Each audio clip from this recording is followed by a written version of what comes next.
Fala pessoalzinho, tudo tranquilo? Vamos para mais uma aula agora que eu deixei aqui gravada para vocês. Então eu vou pedir umas coisinhas para vocês. Ó. Se vocês curtirem a aula, não esquece de deixar uma curtida aí no vídeo. Se você ainda não for inscrito no canal, por favor se inscreve, que isso daí vai ser bastante importante para mim e para você. Se ativar as notificações, nota 10, melhor ainda. Se curtir muito o vídeo, posta, manda para os seus amigos, compartilha com seus amigos. E se você tiver alguma dúvida, alguma sugestão, por favor, joga aí nos comentários aí embaixo, que eu vou ter o maior prazer de responder para vocês e até gravar novos vídeos a respeito, beleza? Valeu, galera, bora pro vídeo. Primeiramente, boa noite aí para todo mundo. Hoje a gente vai começar então a falar um pouquinho de Graph7. Nós não vamos abandonar a pneumática, né? A pneumática ela ainda vai servir como objeto de exemplo para a gente. Então a gente vai trabalhar em sistemas pneumáticos e tudo mais, mas a gente vai fazer a atuação desse sistema pneumático, digamos assim, a gente vai fazer ele funcionar primeiro utilizando o Graph7 e depois a gente vai fazer esse sistema funcionar utilizando o CLP de fato, né? Então vamos lá, vamos entrar um pouco no Graph7, vamos entender o que é esse Graph7 aí. Olha só, o que é o Graph7? Do francês, e meu francês é absolutamente zero, então vamos lá, é Graphe Fonctionnel de Commande, Étape, Transition. Esse é o negócio, é mais ou menos assim que fala. É um gráfico funcional de comandos, etapas e transições. O método de representação gráfica, ele é um método de representação gráfica de controle de processos sequenciais, né? Então, o que eu represento com o Graph7? Eu represento processos que eu estou fazendo a automação desse processo e esse processo acontece segundo uma sequência que eu preciso estabelecer. Quais as principais características? Primeiro, a claridade e legibilidade do diagrama Graph7. Vou falar para vocês que nem sempre é tão claro assim, mas ele é sempre muito legível no sentido de que você consegue entender rapidamente as coisas que vão acontecer. E uma leitura local ela é sempre simples, apesar do seu sistema poder ser muito grande, né? Mas localmente ali você só depende das coisas locais para ler o sistema, então é mais tranquilo. Ele tem um sequenciamento de operações de cima para baixo, né? Um sequenciamento top-down que a gente fala. E no Graph7 é assim mesmo, né? Normalmente a gente representa a sequência de cima para baixo. Você pode representar coisas de baixo para cima, mas aí você tem que colocar uma setinha dizendo que você está subindo, senão vai descer mesmo. E ele introduz o conceito de tarefa de forma hierarquizada, né? Quer dizer, as tarefas, algumas tarefas elas até podem acontecer simultaneamente, não tem problema, mas o final de uma tarefa ou algum ponto-chave de uma tarefa é que vai habilitar o início de uma próxima tarefa, né? Então você não pode ter muitas coisas acontecendo ao mesmo tempo sem nenhuma hierarquia, e as coisas são hierarquizadas. Ele é adotado como padrão internacional em 1988 e ele é denominado como SFC, que é o Sequential Function Chart, pela norma IEC 848. Essa norma IEC eu não sei se ela é americana ou se ela é inglesa. Agora, precisaria dar uma pesquisada. Mas eu sei que em países que falam inglês, isso é certo, você não encontra esse nome Graph7 de maneira alguma. Eles sempre se referem a isso como um SFC, né, que é um Sequential Function Chart, ou SFC. Mas é muito parecido, tá? Tem algumas coisinhas que mudam, até de um programa para outro vocês vão ver que a notação muda um pouquinho, tem alguns detalhezinhos que são diferentes, principalmente quando a gente fala de ação. Mas, basicamente, o que a gente está interessado aqui é na lógica, né? A notação, a gente adapta rapidamente. Então, vamos lá. O que o Graph7 faz? O Graph7 ele é uma ferramenta de modelagem de processos, né? Então, se eu tenho um processo que eu quero reproduzir e eu quero fazer com que esse processo ele aconteça de uma determinada maneira, eu vou usar o Graph7 para fazer com que ele aconteça dessa maneira, né? Mas Então aqui, ó, adequa-se muito bem a idealização de processos sequenciais de ramo único ou de diversos ramos. Né? Então de ramo único é que só uma coisa acontece de cada vez, diversos ramos você pode ter várias coisas acontecendo ao mesmo tempo, mas de novo de maneira hierárquica.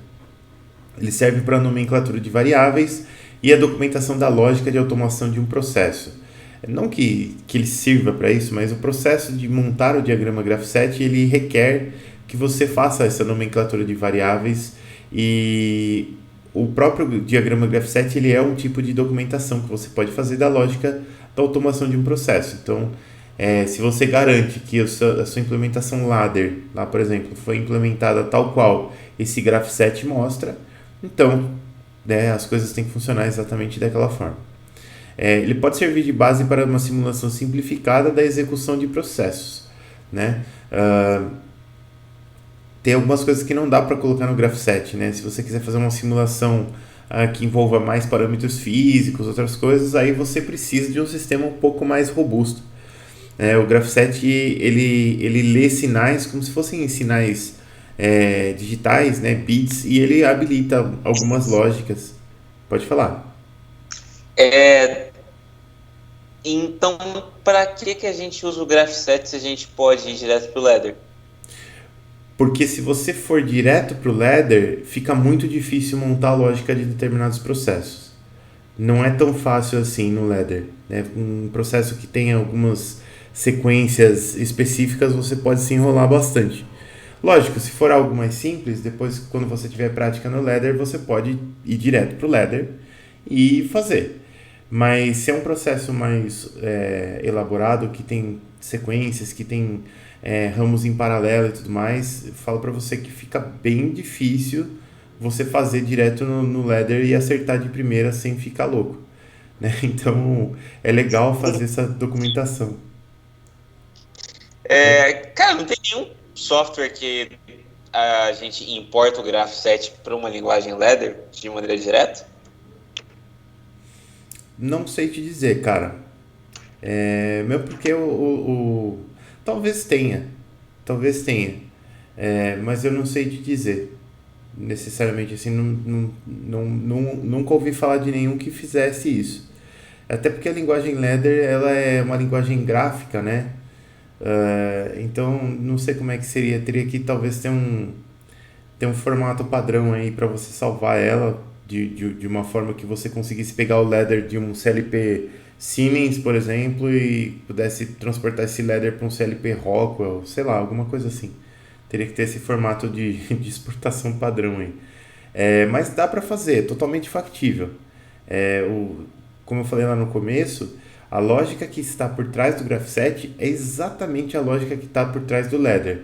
Eles são mostrados de uma maneira muito diferente, né? Por isso que o Graph7 ele traz algumas vantagens como uma ferramenta, mas o que está por trás, o que roda por trás é exatamente a mesma coisa. Então é totalmente factível. A gente até faz lá mais para frente na matéria depois essa transposição. Eu mostro formas de fazer essa transposição direta do Graph7 para o Ladder.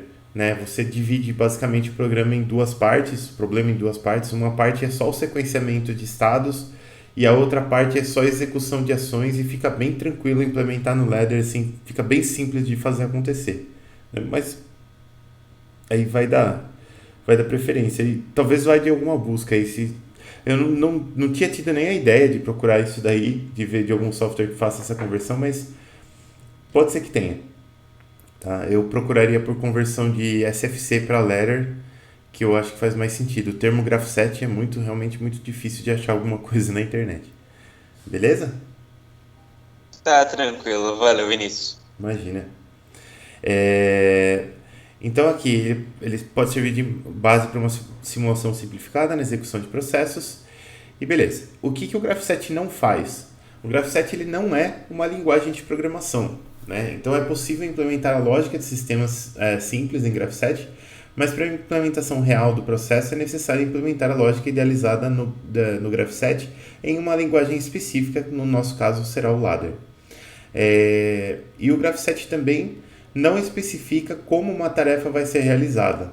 Né? Ele simplesmente solta estados ali, ele fala, olha, esse bit igual a 1 quer dizer que essa tarefa está sendo realizada, ou eu tenho alguma coisa que vai mandar um sinal para algum motor fazer alguma coisa por algum tempo, né? Então o Graph7 ele vai trabalhar com entradas e saídas de nível lógico, booleano mesmo, zeros e uns. Portanto, ele modela a recepção de sinais lógicos, sinalizando condições satisfeitas ou operações realizadas, e a sua emissão, sinalizando a execução de diferentes ações. Então, basicamente, a gente vai brincar com o Graph7 de mandar bits e ler bits. É isso que a gente vai fazer. Entradas são bits únicos e saídas são bits únicos também.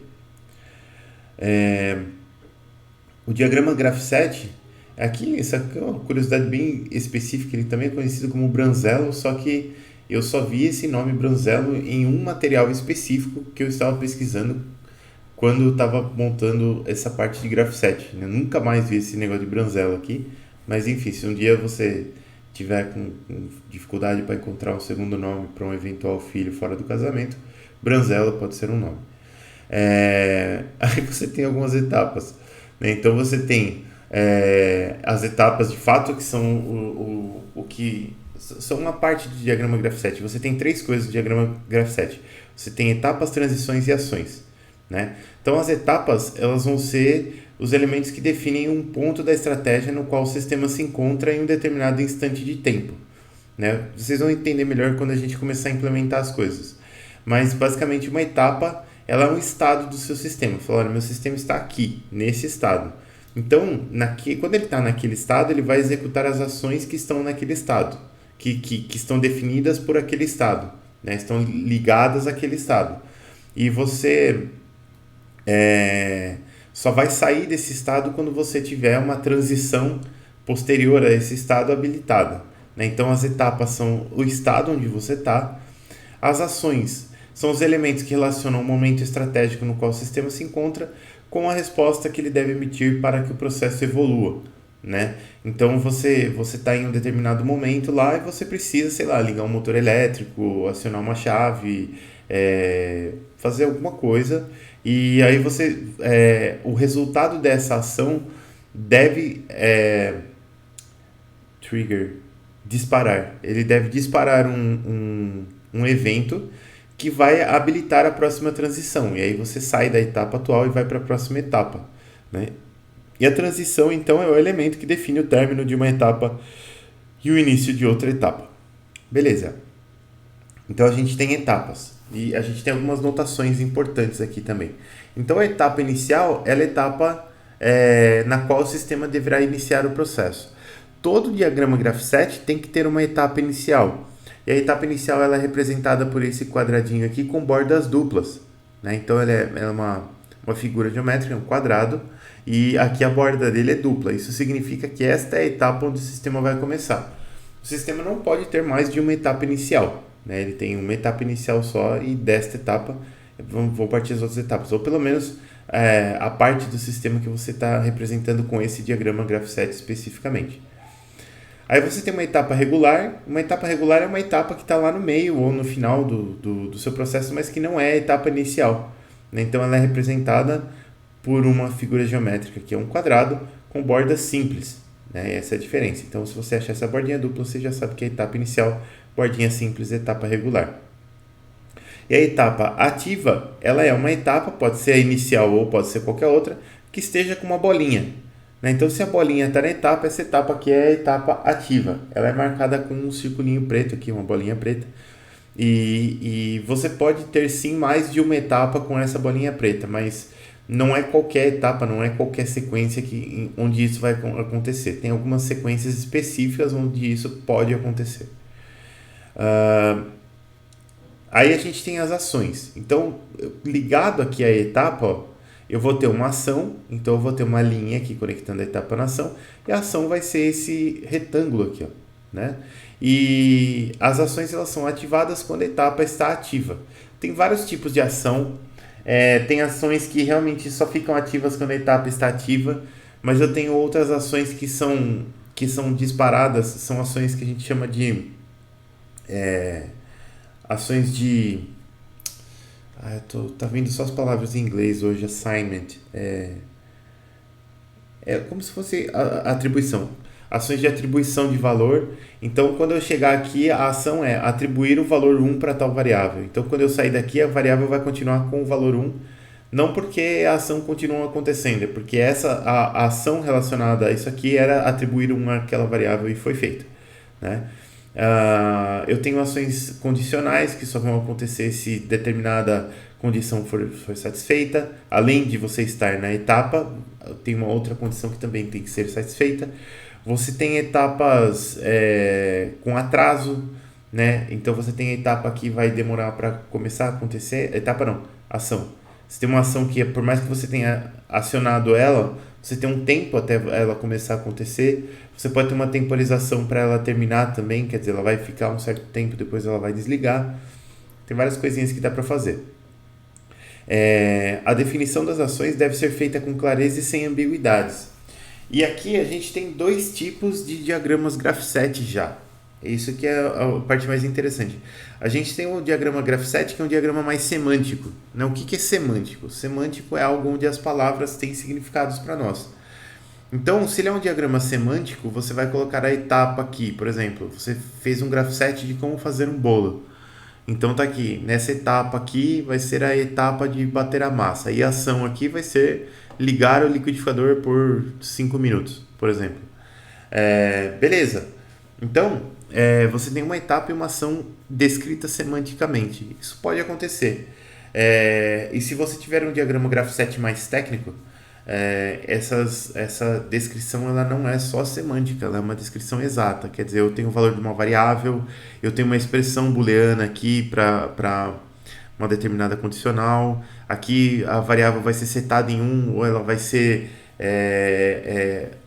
eu vou retornar 1 para essa variável aqui quando eu estiver nessa ação, ou eu vou retornar uma expressão booleana para ela. Depende muito. Mas você tem basicamente esses dois tipos, né? Você tem um diagrama mais semântico e você tem um diagrama mais técnico. Depois a gente tem ações detalhadas. Isso daqui, essa questão da ação ficar detalhada, você tem a ação aqui e ela tem um qualificador do lado, que é esse Qzinho aqui. Ele pode assumir algumas letras aqui. Isso é muito legal. A lógica disso daí a gente vai utilizar lá no FluidSim mesmo, né? O FluidSim ele tem uma parte de Graph7 lá que a gente consegue colocar e utilizar. Porém, ele não tem esta anotação aqui, ele não coloca essas letrinhas aqui do lado. Ele usa talvez uma outra regra como padrão, outra norma.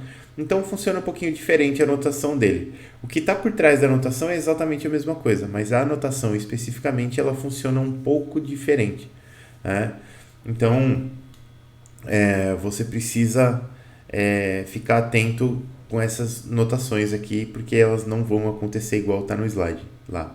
Mas eu vou mostrar para vocês como é que é bem tranquilo de entender também. Então, aqui nessa notação que é a padrão do Graph7, você tem o qualificador aqui, na posição do texto fica a declaração textual ou simbólica da ação. Quer dizer, a textual seria a semântica e a simbólica seria, de fato, a técnica, né? Depois você tem ações detalhadas aqui de novo. Então aí aqui falando sobre o qualificador, né? Então das ações detalhadas.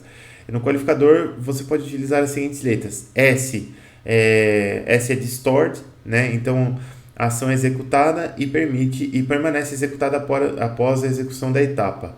Esse stored aqui é aquele negócio que eu falei para vocês de assignment lá, de você atribuir um valor a uma variável, né? Então, quando eu atribuo o valor à variável, esse tipo de ação stored aqui, vocês vão ver que é bem tranquilo de fazer. E é bem útil para alguns casos, inclusive. Depois você tem a ação com atraso, né? Que ela tem um D aqui de delayed. Então, a ação é executada após um intervalo de tempo e permanece sendo executada enquanto a etapa estiver ativa.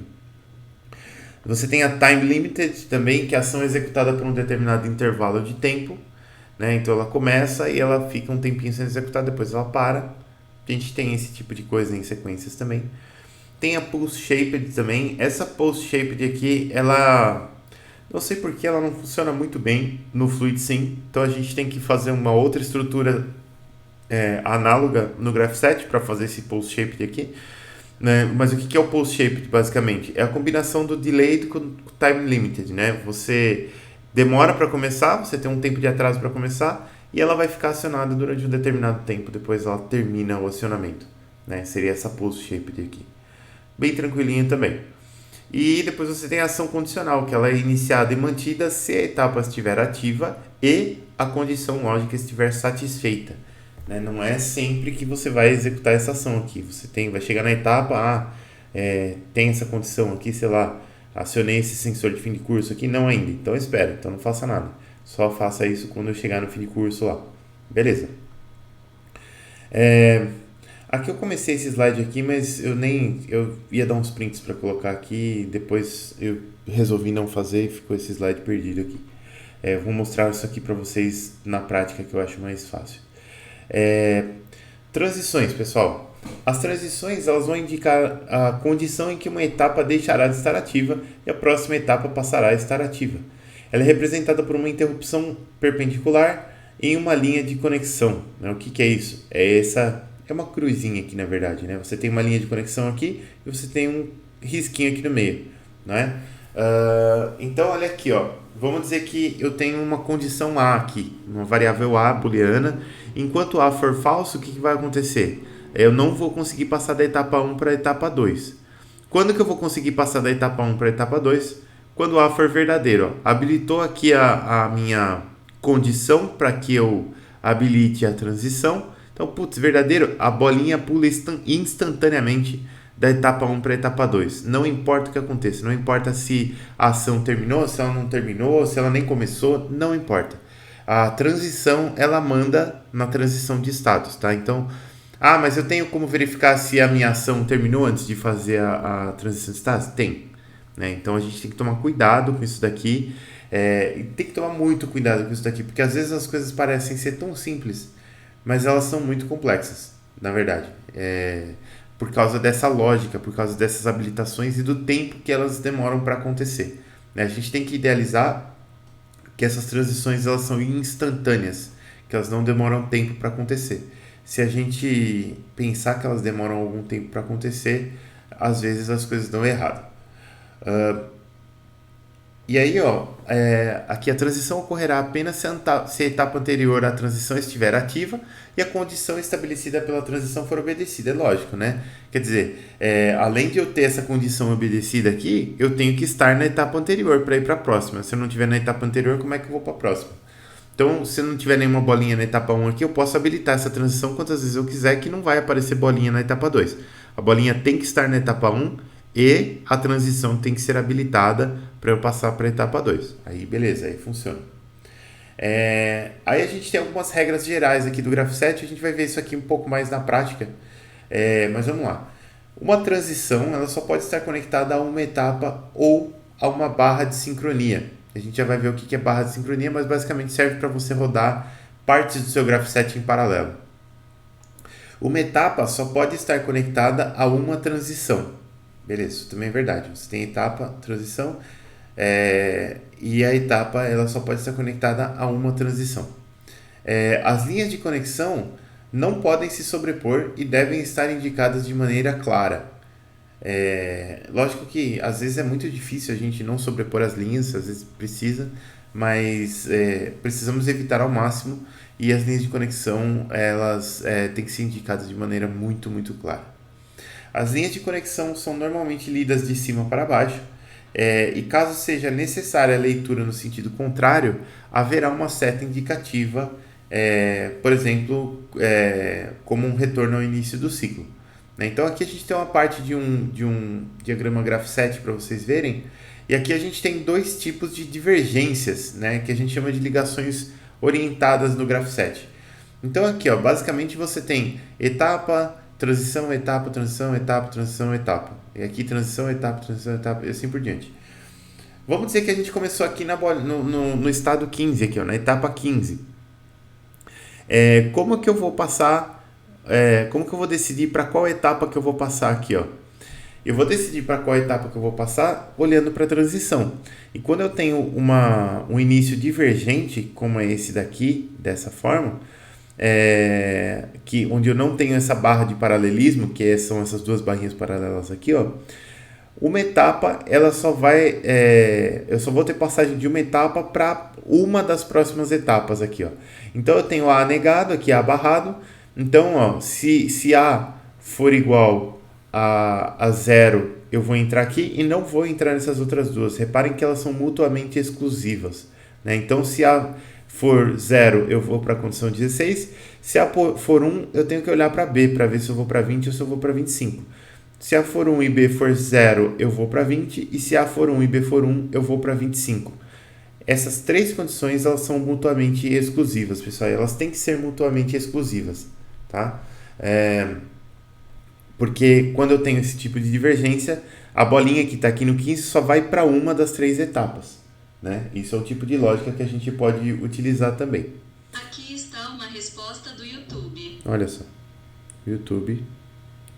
Cara, toda aula esse negócio está entrando. Bom, e aí, ó, isso é para essa condição aqui onde eu tenho uma ramificação simples. Quando eu tenho uma ramificação com essa barra de paralelismo, o que acontece? Reparem que eu não tenho uma transição antes de cada etapa. Eu tenho uma transição só antes da barra de paralelismo como um todo. O que isso quer dizer?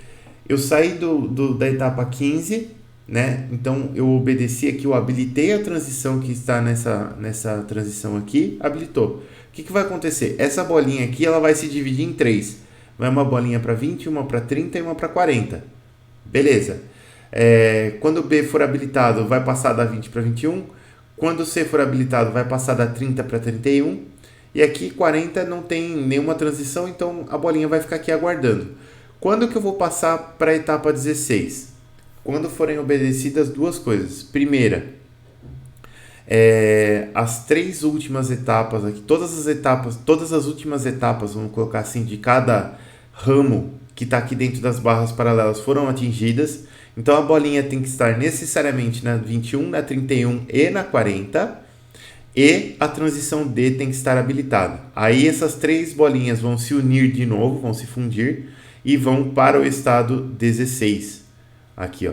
Certo? Então é muito diferente. Nessa bifurcação simples, a bolinha ela só vai passar para um dos ramos. Nessa bifurcação em paralela, a bolinha vai passar para os três ramos simultaneamente e ela só vai sair dos três ramos quando todas as etapas aqui chegarem no final e aí eu obedecer a transição D e aí eu passo para o estado 16 única e exclusivamente. Tá? Se todo mundo chegou na última condição aqui, por exemplo, 40 já está aqui, o 31 já está aqui, mas no 21 ainda não chegou e a minha transição D estiver habilitada, mesmo assim não vai ocorrer a transição de estado, porque precisa todo mundo chegar junto aqui na última etapa para eu ter a transição de estado para o estado 16 aqui.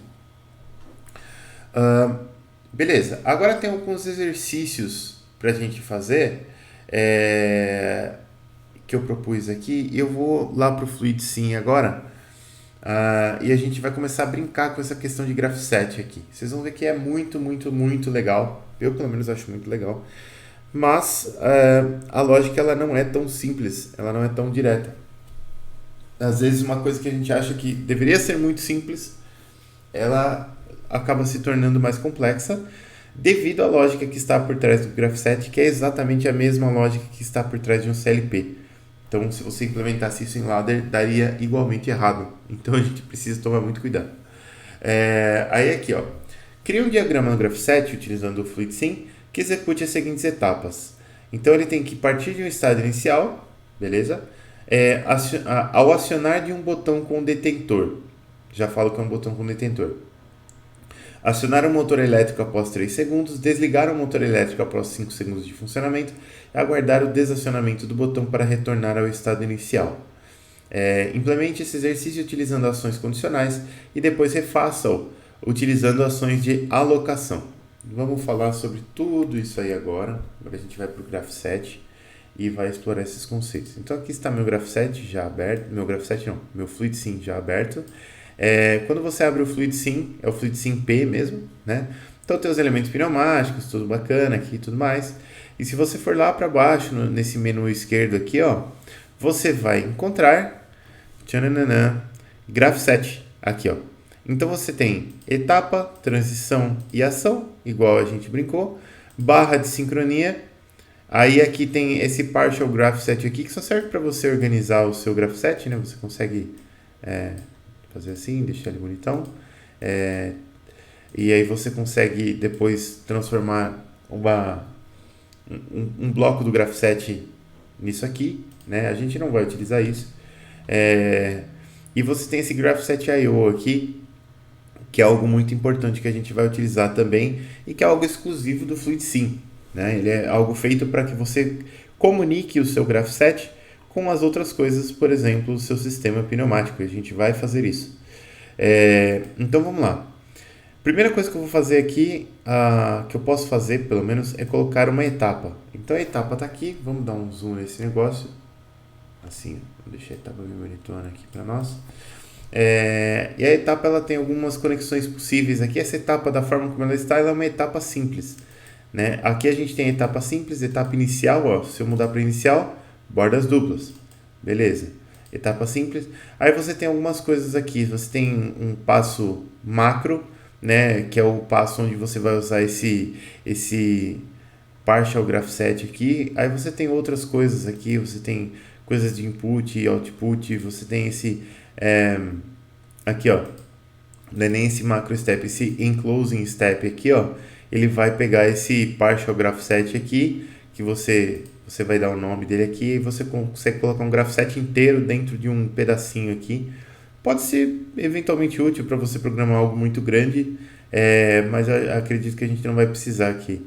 E aí você tem um passo inicial que pode estar cheio de coisas lá também. Você pode utilizar esse initial enclosing step aqui para fazer isso. A gente vai se limitar a esses dois primeiros aqui, que são os básicos, ó, o passo simples e o passo inicial.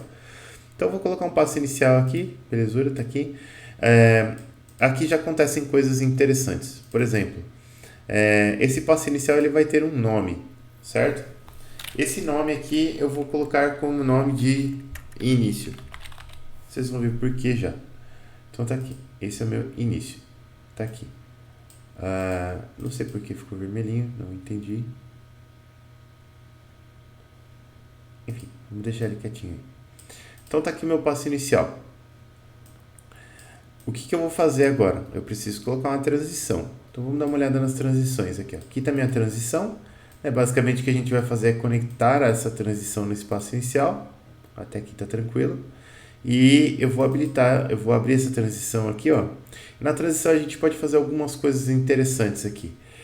Aqui vai ficar difícil de ver tudo que dá para fazer, mas depois, quando ele tiver com mais coisas, vocês vão ver que é mais fácil ver isso daqui.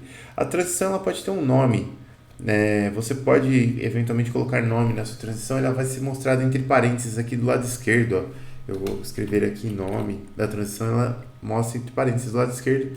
Você pode colocar, sei lá, transição de 0 para 1. Você pode utilizar uma convenção aí que você acha interessante. Mais para frente a gente vai começar a usar esse tipo de convenção aqui, ó. Por que a gente vai usar esse tipo de convenção? Porque eu vou fazer transição do estado 0 para o 1, do 1 para o 2, eu posso fazer do 0 para o 2, do 0 para o 3, dependendo de como for o meu graph set. E essas transições aqui a gente vai implementar em ladder, especificamente as transições. E depois a gente implementa as ações em uma outra parte do ladder e fica fácil de trabalhar. Então eu vou deixar esse nome qualquer aqui nessa transição aqui para vocês verem. E aqui na condição a gente vai colocar como que essa condição vai ser ativada, né? Então você tem operações básicas aqui, você tem o not, que é a negação, o end e o or, que são as operações booleanas, né? O e e o ou, vocês já conhecem. Esse cara aqui, ó, essa setinha para cima, eu acho que é uma borda de subida, e essa setinha para baixo é uma borda de descida, se eu não me engano, preciso verificar. Mas essa questão das bordas de subida e descida também são muito importantes para a gente implementar as nossas coisas aqui. Às vezes você precisa saber da borda mesmo. Aqui você tem a variável, né? Então repara que aqui, ó, acho que eu entendi por que ele está vermelhinho aqui. Porque tem um espaço no começo do nome, não pode ter espaço. Sem querer eu digitei um espaço. Aí, ó, ficou pretinho, tá funcionando. Então aqui, ó, volta para variável, aqui. Aqui na variável você já reparou que tem um x início aqui, ó. O que é esse x início? Ele já é uma variável do meu graph7 e ele verifica basicamente se a etapa atual é a etapa início. Então, o x início vai ser 1 se eu tiver nessa etapa início e vai ser 0 caso contrário. E toda vez que você criar um passo e der um nome para esse passo, ele vai ter uma variável no FluidSym que é x, nome do passo aqui, que vai dizer se você está naquela variável ou não. Eventualmente isso aí pode ser útil também. Quando a gente está próximo de uma transição aqui, repare que eu só vou executar a transição se eu tiver nesse estado início aqui. Então, meio que já está verificado se eu estou no estado início antes de eu fazer a transição. Então, não preciso fazer essa verificação. Mas, dependendo da lógica aí, às vezes você precisa de alguma outra coisa, sei lá. E aí a gente ou precisa verificar se está nessa etapa aqui em um outro lugar do código. Aí você tem acesso a essa variável. E esses t's aqui, ó, t barra x barra t2, são tipos de temporização. Depois a gente vai brincar um pouquinho com essa temporização para você entender. Então aqui a gente tem um tempo de início, né? Então você tem um on delay aqui que você demora para ligar a variável. Você tem um off delay que você demora para desligar a variável. Você tem a variável aqui, você vai escolher, tem uma lista de variáveis do seu programa. E tem esse time limit aqui, ó, que ele desliga esse off delay aqui e ele joga o off delay para cá, tá vendo? Ó? O que estava escrito on delay vira off delay aqui. E aí você consegue colocar um limite só para desligar. Liga instantaneamente, mas só desliga, né? E aí, quando você tenta usar esse on delay barra variável barra off delay, ele não funciona bem. Não sei porquê, talvez é um bug dessa versão do programa, sei lá. Então a gente tem que fazer um certo malabarismozinho aí para fazer funcionar, mas dá para fazer sem isso daqui também. Então não precisa se preocupar muito. Tem a descrição aqui também, eu posso colocar a descrição aqui. Repara que não acontece nada, mas eu poderia ter uma fórmula aqui, por exemplo, não há, sei lá. Beleza. Então aparece a barrada aqui e eu poderia escolher por mostrar a descrição no lugar da fórmula. Então eu posso colocar a descrição aqui, ó, no lugar da fórmula, né? Então você transforma ele num diagrama semântico ou num diagrama técnico. Meio que tanto faz também. E aí essa parte aqui, esse Connection ID Target Information aqui, eu não sei muito bem para que serve. Talvez valha a pena dar uma pesquisada aí um pouquinho a mais, mas também a gente nunca precisou usar essa parte aqui. Então, tranquilo, não precisam se preocupar com isso. Então tá aqui a nossa transição, eu tinha colocado o nome T01 lá, né? Vamos deixar o T01 aqui só para vocês verem. Na que eu dou um Enter, aparecem as coisas lá que eu digitei, né? Essa variável A aqui ainda não existe, então provavelmente se eu tentar executar isso aqui vai dar um erro. Beleza. O que acontece? Vamos fazer um diagrama muito simplesinho aqui para a gente ver isso aqui funcionando, né? Então, como que é o graph7 mais básico do universo? Ele é assim, ó, eu vou ter um início, aí eu vou ter uma condição aqui, eu vou deixar essa condição, eu vou deixar só a variável A aqui. Vocês vão ver por quê. Tem essa descrição aqui, não precisa. Então tá aqui, variável A. Então, quando A for verdadeiro, eu vou passar do início para o meu passo, aqui minha etapa, vou conectar aqui, essa etapa eu vou chamar de etapa 1. Então, beleza, o estado 1, tanto faz. E ela não pode ser uma etapa inicial, ela tem que ser uma etapa simples. Se eu colocar como etapa inicial aqui, ele não dá erro agora, mas se eu tentar executar, também não deu erro. Mas isso aqui não funciona bem. Porque você só pode ter um início por branch aqui. Então ele tem que ser um passo simples. Beleza, tá aqui o meu passo simples. Aí o que vai acontecer? Depois da etapa eu tenho que ter sempre uma transição. Então eu vou colocar uma transição aqui. Beleza. Então depois da etapa 1 eu vou ter uma transição que vai ser uma variável B. Beleza, tá aqui B.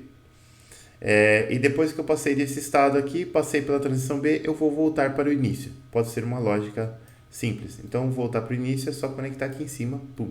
Repara que apareceu a setinha aqui, para você saber que ele está subindo. Então daqui para cá está descendo, aqui está subindo. Primeira coisa que você pode se perguntar é a seguinte, ó. Executei, beleza. Tá aqui meu início. Como que eu faço para habilitar esse aqui, esse A aqui, ó? Como que eu faço para ele ser 1? Você vai ter que fazer um diagrama elétrico para começar a habilitar essas coisas. Porque esse A aqui, ele vai vir de um sensor, ele vai vir de uma chave, ele vai vir de alguma coisa que vai te dar essa resposta lógica aqui, para você poder utilizar. Então, eu vou montar um diagrama elétrico com esse Graph7io aqui, ó. Então, o Graph7io, o que ele vai ter aqui? Ó? Ele vai ser uma tabelinha, e nessa tabelinha eu consigo ter entradas e saídas, né? Eu tinha na memória, não sei por que eu conseguia redimensionar esse Graph7io aqui, mas aparentemente eu não consigo. E quando a gente coloca nomes de variáveis longos, fica um pouquinho ruim. Mas vamos lá. Basicamente, o que são as entradas do meu Graph7? As entradas vão ser as coisas que habilitam as transições, né? Então eu vou precisar, o A e o B aqui, por exemplo, vão ser entradas. E as saídas vão ser o que vão sair das minhas ações. Aqui eu ainda não tenho nenhuma ação. Vamos colocar uma ação no E1 aqui, ó. Só pra gente brincar. Aqui, ó. Vou colocar uma ação no E1. A gente primeiro fala um pouquinho sobre ações e depois vai. Ó. Agora meu E1 executa uma ação. O que vai ser essa ação aqui, ó? Essa ação ela tem várias coisas que ela pode ser. Repara que não tem aquela letrinha do lado, né? A anotação aqui é um pouco diferente. Então você pode ter, por exemplo, uma variável, um tipo simples, né? Então você só vai retornar valores aqui. E aí você tem uma ação simples ou uma ação condicional, que vai acontecer dada uma determinada condição. Aqui tem aquela interfacezinha lógica que a gente já viu. Ou pode ser uma ação simples ou uma ação condicional. Beleza. E aí, ou eu posso ter uma ação de alocação. Então aqui, ó, na borda de subida, quando ativar essa ação aqui, eu quero que alguma variável receba um valor. Ou quando eu sair dessa ação aqui, quando eu desativar essa ação, eu quero que alguma variável receba algum valor. E esse Action on Event aqui deveria ser uma ação que acontece dado um evento específico. O problema é que quando você usa esse Action on Event aqui, eu acredito que tenha outro bug no programa e ele trava e capota, né? Você não consegue utilizar corretamente esse Action on Event aqui. Mas com esses outros 4 aqui, a gente consegue fazer todas aquelas coisas que a gente queria anteriormente, né? A gente tem as questões de temporização, que dá para fazer tudo com a condicional. Então, repara, aqui a qualificação, ó. Essa delayed aqui, essa time limited e essa post shaped, a gente consegue fazer com a condicional, né? Então, com essa conditional action aqui, a gente consegue fazer. Depois, a stored, a gente consegue fazer tanto com essa de ação na ativação quanto ação na desativação, tanto faz. E essa simple action aqui, ela vai dar pra gente... Peraí. Na verdade, a gente usa a simple action quando você não for usar nenhuma dessas outras aqui, na verdade. Que é aquela ação que você simplesmente dispara um valor. E essa condicional aqui a gente usa direto na condicional, né? Então, basicamente, com a simples e com a condicional, você faz quase tudo. Mas com a simples, com a condicional e com essas na ativação aqui e na desativação, que ele usa esse termo allocation aqui para você atribuir nome para alguma coisa, atribuir valor para alguma coisa. Então, com essas 4 aqui, você faz absolutamente tudo, tá? Essa compulsory command aqui já é um comando interno da linguagem do próprio FluidSim. Então a gente não vai mexer com isso daqui porque a gente não vai ter muito ganho de mexer com isso daqui, na verdade. Beleza, então aqui a gente tem os tipos de ação. Aqui eu vou deixar uma açãozinha bem simples aqui, ó. Nessa ação aqui vai ser uma ação simples. A variável de saída aqui, ela vai ser uma variável que eu vou inventar agora, que ela vai ser uma variável S de saída. Pronto, tá aqui. Então quando eu chegar nessa etapa, S será 1. Então S vai ser uma saída do meu programa. A e B são entradas, né?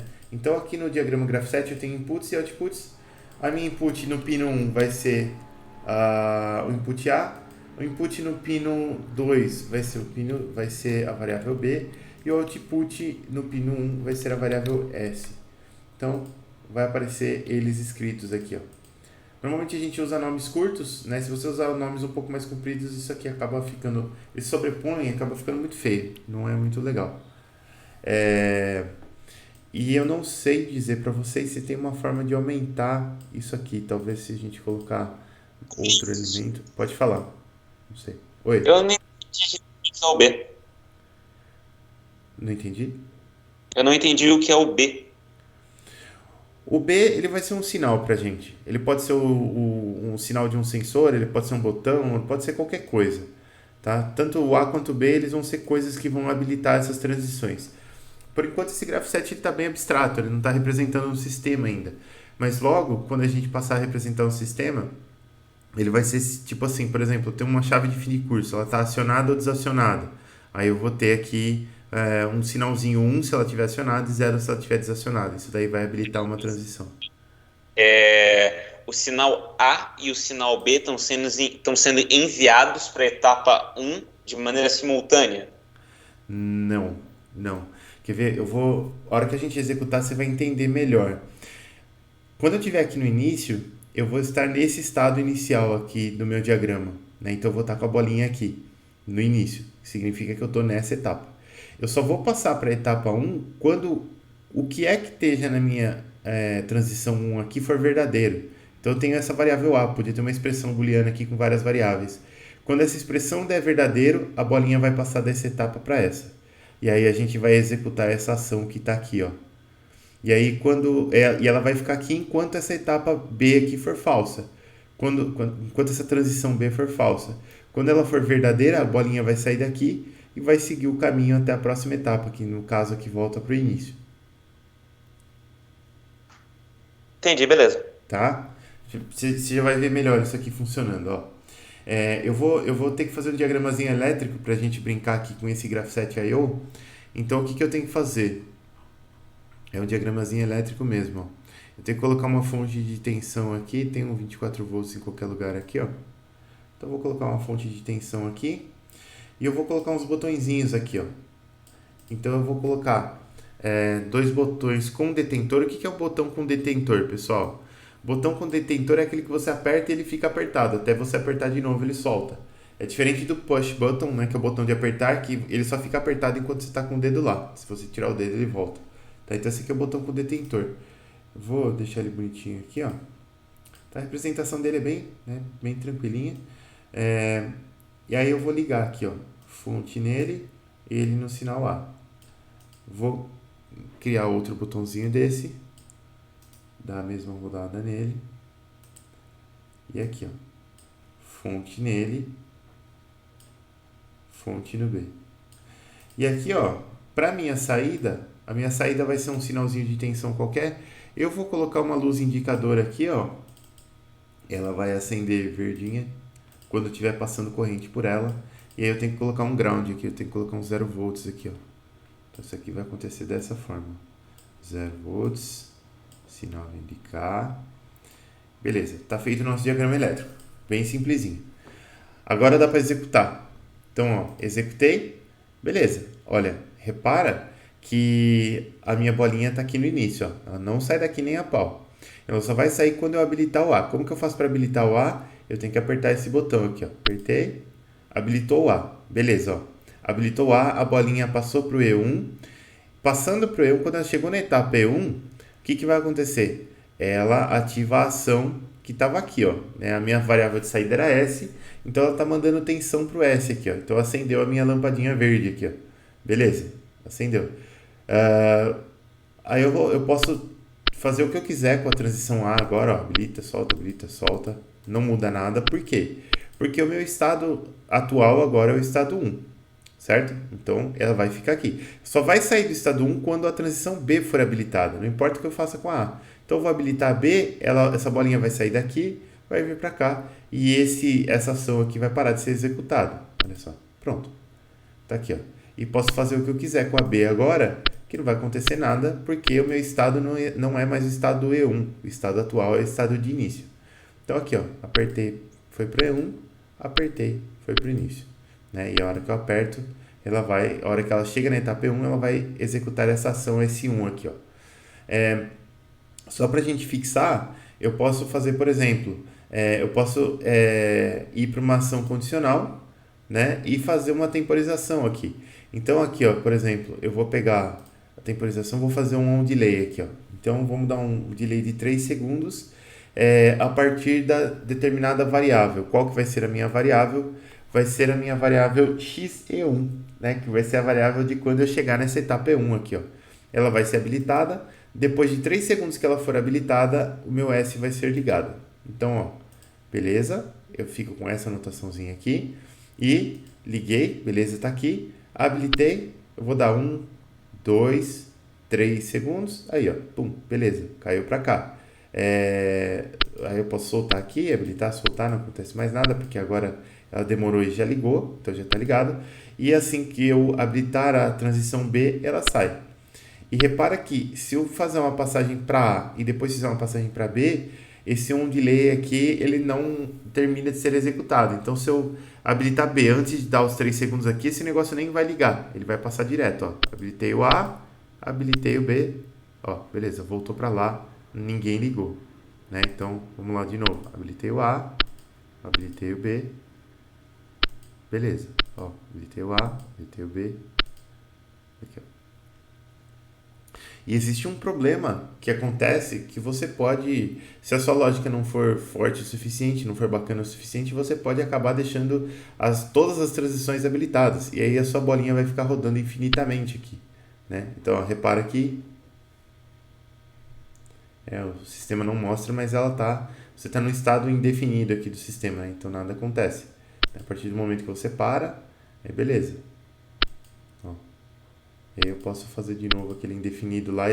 Repara que a bolinha está aqui, mas ele está girando louco, né? Porque é como se ela estivesse entrando e saindo milhares de vezes aqui e nunca dá os 3 segundos do delay aqui, então não vai ligar. Então, parou aqui. Beleza. Deu para entender melhor como é que funciona o Graph7? Pelo menos a parte mais básica dele aí.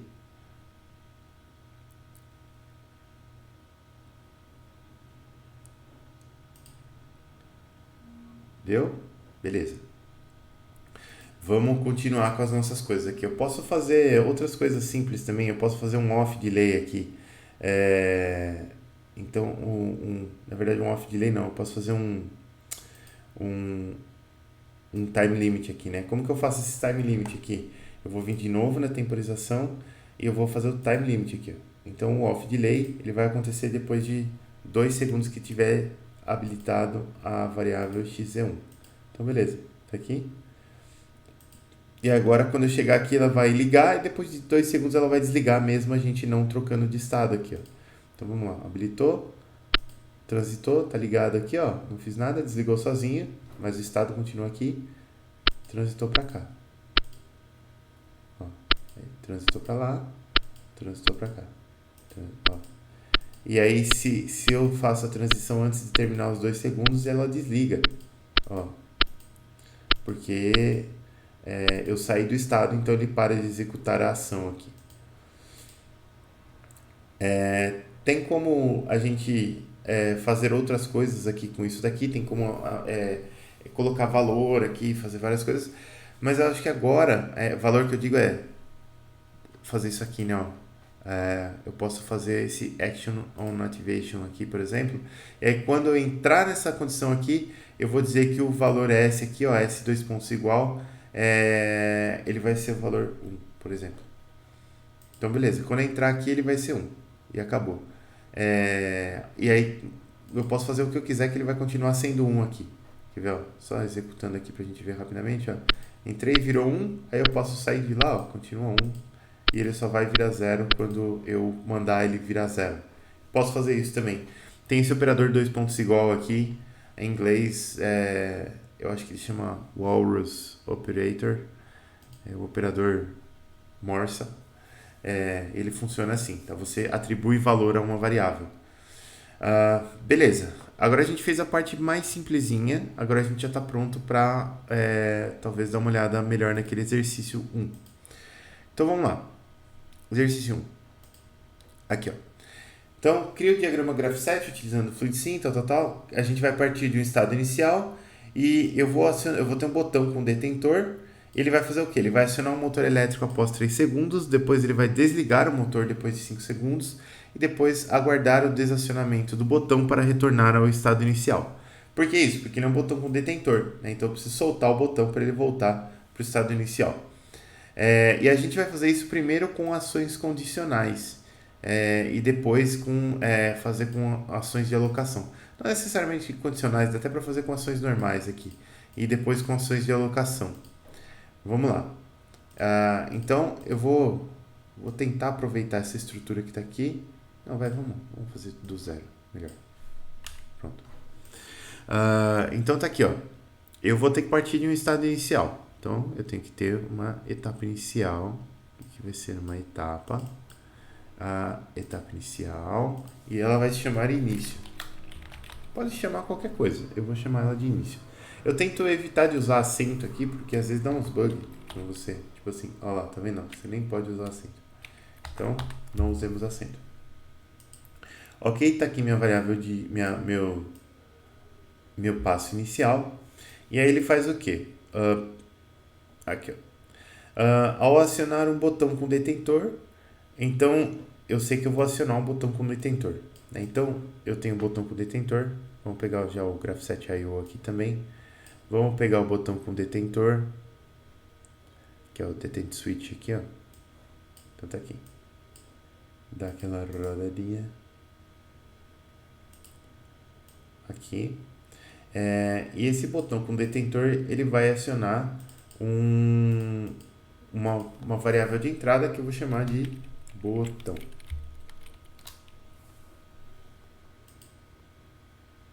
Beleza. Então a gente tem que colocar lá os tais dos 24 volts, que estão em algum lugar por aqui, 24 volts, pra cá, beleza. Dá aquela ajeitadinha marota. Bonito. Então quando eu acionar aqui, eu vou ter o botão. Esse botão ele tem que então habilitar a minha transição. Então eu vou colocar uma transição ali embaixo. Tô lá para baixo, Graph7, transição, aqui. E essa transição ela vai ser uma transição que vai ser acionada quando eu ativar a variável botão. Repara que a minha condição aqui, ó, eu só venho na variável, eu tenho o botão aqui. Beleza, tá aqui. Ok. Então, botão foi acionado. O que é para acontecer? É para acontecer o seguinte, acionou o botão. Acionar o motor elétrico após 3 segundos. Então eu tenho que fazer uma temporização de 3 segundos e acionar o motor elétrico. E não é só isso, né? Eu tenho que acionar ele depois de 3 segundos e ele tem que ficar funcionando por 5 segundos e depois desligar, né? Então, o que acontece? É aquilo que eu falei para vocês. Se você tentar, eu vou colocar o step aqui. Esse step aqui, esse passo aqui, eu vou chamar ele de etapa 1, E1. Beleza. Ele é um passo comum. Eu vou botar uma ação aqui e eu consigo colocar um on delay aqui, ó, né? Repara que eu consigo colocar um on delay aqui. Então, vai ser uma ação condicional aqui. Aí eu entro aqui, ó. Eu deveria poder colocar o on delay e o off delay aqui, né? Então eu deveria poder fazer isso aqui, ó. Eu vou querer dar 3 segundos depois que eu chegar na variável E1, que vai ser o XE1 aqui, e eu quero desligar depois de 5 segundos. Isso deveria acontecer. Só que repare que isso aqui vai dar saída para uma variável que eu vou chamar de S. Eu vou colocar minha variável S aqui no meu output aqui, beleza? E de novo, só para a gente ver o que está acontecendo, eu vou colocar uma lampadinha lá. Então eu tenho o indicator light, eu tenho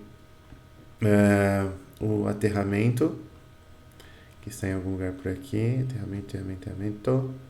Cadê o aterramento? Aqui, 0 volts. Ligou no S. E show de bola. Então, isso aqui deveria alimentar isso aqui por depois de 3 segundos e durante 5 segundos. E depois seguir normalmente a vida aqui, ó, né? Então, depois disso aqui, a gente deveria Desligar o motor elétrico após 5 segundos de funcionamento, aguardar o desacionamento do botão para retornar ao estado inicial. Então, aguardar o desacionamento do botão é colocar uma transição lá embaixo e aguardar o botão virar 0. Então, o botão vira 0, é só você colocar aqui not botão.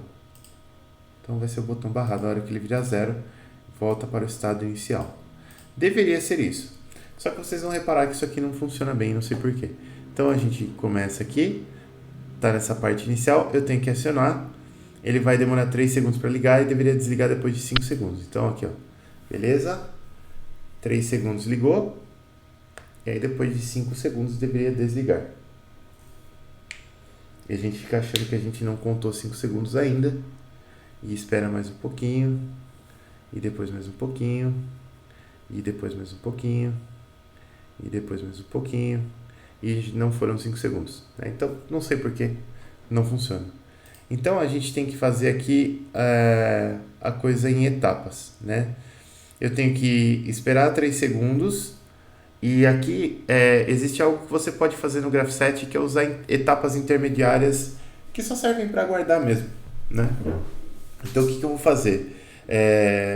Aqui nessa etapa intermediária, eu vou só aguardar 3 segundos. Ó, vamos pegar na expressão aqui. Ó.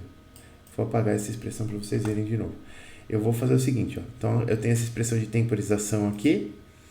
Eu vou esperar 3 segundos para habilitar a variável, sei lá, vou chamar essa variável de tempo, por exemplo.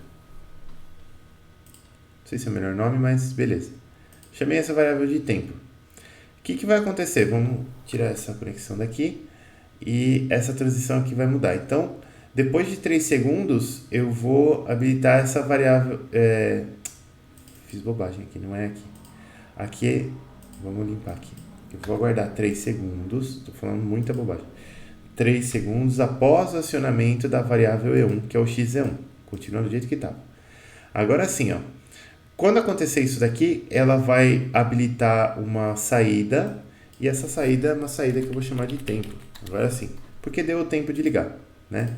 Então, deu o tempo, o que vai acontecer? Nessa transição aqui, eu vou utilizar a variável tempo, que já está disponível aqui, ó. Então, beleza. Então, o que ela vai fazer aqui? Ela vai entrar, esperar 3 segundos, habilitar a transição e descer. Quando habilitar essa transição, o que eu tenho que fazer? Eu tenho que ir para uma outra etapa. Tá aqui.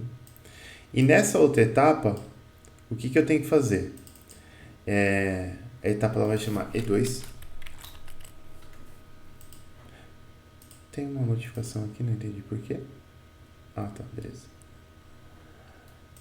Tem uma etapa E2. E nessa etapa E2 aqui eu vou colocar uma outra ação. Tá aqui. E essa ação vai ser o seguinte. Depois de 3 segundos ela vai entrar aqui e ela só tem que demorar 5 segundos para desligar. Então aqui eu consigo fazer um time limit de 5 segundos para desligar a minha após entrar na minha variável XE2. Então aqui, depois que entrou no XE2, 5 segundos desliga e a saída disso daqui vai ser minha saída S. Porque durante esses 5 segundos aqui eu vou estar mandando sinal para esse S aqui, ó. Beleza. Aí entra um outro dilema que é o seguinte. Tem uma etapa, da etapa eu tenho que ter uma transição para passar lá para o início. Então olha só.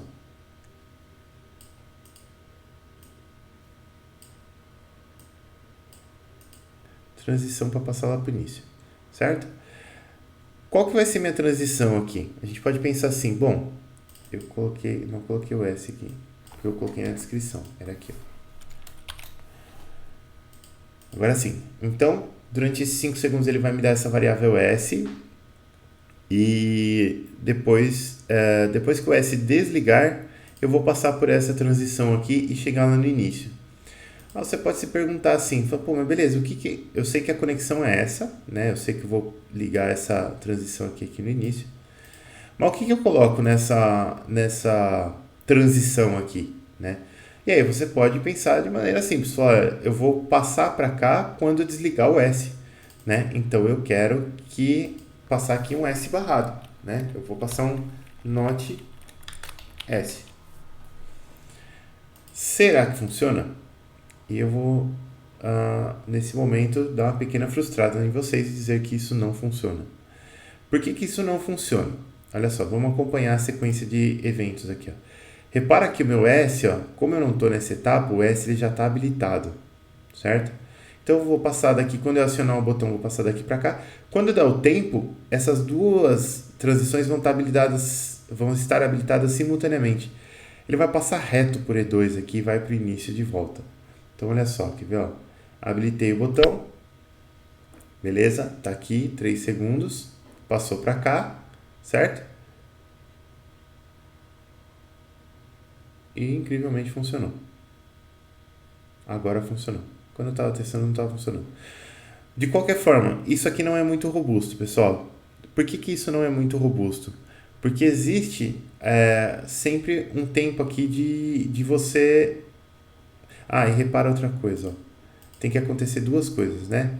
Tem que... Não é só ele desligar aqui. Ele tem que desligar e o botão tem que estar levantado, né?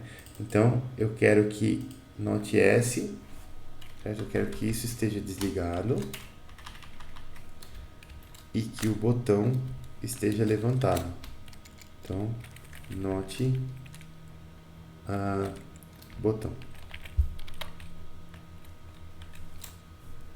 Senão ele não deve passar. Agora sim, ó. Ligamos aqui. A hora que eu passei o botão para cá, beleza? A hora que aí ele passou para cá, ele vai desligar depois de 5 segundos, mesmo eu não fazendo nada, e vai ficar aí. Então, beleza, funcionou. A hora que eu levantar o botãozinho, ele volta para cá e fica aguardando eu apertar o botão de novo. Entrou aqui, 3 segundos, liga S. Entrou aqui, 5 segundos, vai desligar o S e vai ficar esperando eu levantar o botão. A hora que eu levantar o botão, ele passa para lá. Então, beleza, funcionou. Não é em todo lugar que funciona. Aqui funcionou. E aqui a gente fez isso com as variáveis condicionais, tá vendo? A gente usou as temporizações assim, ó. Existe uma outra maneira de fazer isso aqui? Existe, e eu acho essa maneira muito mais tranquila, que é a seguinte, ó. Eu posso fazer isso aqui, por exemplo. Quer ver? Deixa eu ver como é que a gente está de tempo. Aqui. Ele fala para usar, refazer utilizando ações de alocação. A gente consegue fazer isso. Então, eu vou ter aqui, por exemplo, ó, a gente vai ter que aumentar um pouquinho esse diagrama, mas dá certo. Até aqui eu já tenho a temporização para ligar, né? E aí eu posso fazer o seguinte, eu vou ter esses 5 segundos aqui, ó, né? E nesses 5 segundos aqui, o que eu vou fazer? Em vez de dar esse S, na verdade eu não consigo fazer isso. Eu vou fazer isso aqui, ó. Ação na ativação, beleza. Aí eu já perco a capacidade de fazer temporização lá. Deu 3 segundos, eu vou fazer o quê? Eu vou fazer o S igual a 1. Então, repara que já tem o S igual aqui. A gente só vai dar 1 aqui, ó. Habilitei S. E agora eu tenho que dar mais uma temporizada de 5 segundos para desligar o S. Então, ó. Vamos tirar essa conexão daqui. Passa para baixo. Tudo para baixo. Tudo para baixo. Tudo para baixo. Aí. Agora sim. Aqui. Aí eu vou criar um outro estado E3. Ou uma etapa E3.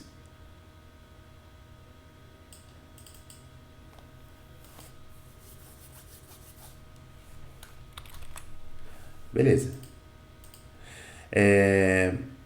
E para passar dessa etapa E2 para essa etapa E3, o que eu vou fazer? Eu só vou verificar se o S já foi passado para 1. Então aqui, ó. Etapinha está aqui. A gente coloca como condição o S. Aí dá aquela temporizada de 5 segundos. Né? Então aqui de novo. Vamos criar uma outra. Aliás, na mesma etapa dá para fazer. Vou botar ação aqui. Ação temporizada.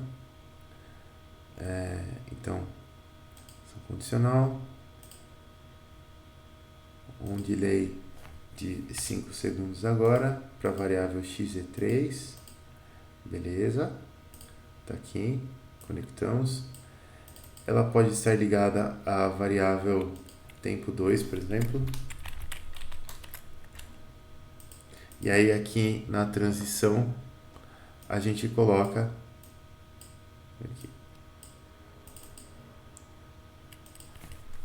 tempo 2, beleza? Então deu 5 segundos, passou tempo 2, tempo 2 deu tempo 2, ele vai entrar nesse outro estado aqui, E4, e aqui nesse estado E4 ele simplesmente fica aguardando que você ele fica aguardando nada, ele tem que soltar o S, né? Então vamos aqui, E4, 4, ajeita, e agora sim, aqui eu tinha habilitado o S, depois de 5 segundos eu vou desabilitar o S. Então aqui, ó, ação, desabilita o S. Então a minha, aqui vai ser ação na ativação, eu vou querer que a minha variável S agora receba 0, beleza, ok? E eu fico aguardando soltar o botão para voltar. Vou ter que dar um zoom out aqui para a gente executar, para ver tudo que está acontecendo. E aqui, ó. Agora sim, um graph7 bem maior que faz exatamente a mesma coisa. Vamos deixar todo mundo bonitinho aqui, alinhadinho assim. Aqui. Então vamos lá. Ó. Executei, tá lá no início. Apertei o botão. 3 segundos aqui. Ligou. Ó, você vê que ligou e passou para cá já. 5 segundos, desligou, tá esperando eu levantar o botão. Levantei o botão, voltou. Então de novo, apertei o botão, 3 segundos, vai ligar, pulou para cá, já ligou, tempo 2. Beleza. Esse exercício, esse primeiro exercício, pessoal, é um exercício bem simples, é só para vocês verem que realmente dá para fazer isso aqui de diversas formas. Eu tentei provocar um erro aqui, não deu certo provocar o erro, mas é muito fácil de provocar esse erro. A gente tem outros exercícios que a gente vai fazer amanhã. O exercício 2 é bem tranquilo, não deve dar muito problema, mas esse exercício 3 aqui, ó, ele é um exercício que vocês vão ver esse erro que eu estou dizendo para vocês acontecer e é complicadinho de resolver, né? Apesar de parecer ser um sistema bem simples que todo mundo já manipulou. Então a gente na aula de amanhã a gente vai continuar fazendo exercícios de graph7 aí para treinar e para aprender um pouquinho melhor, pessoal. Belezinha?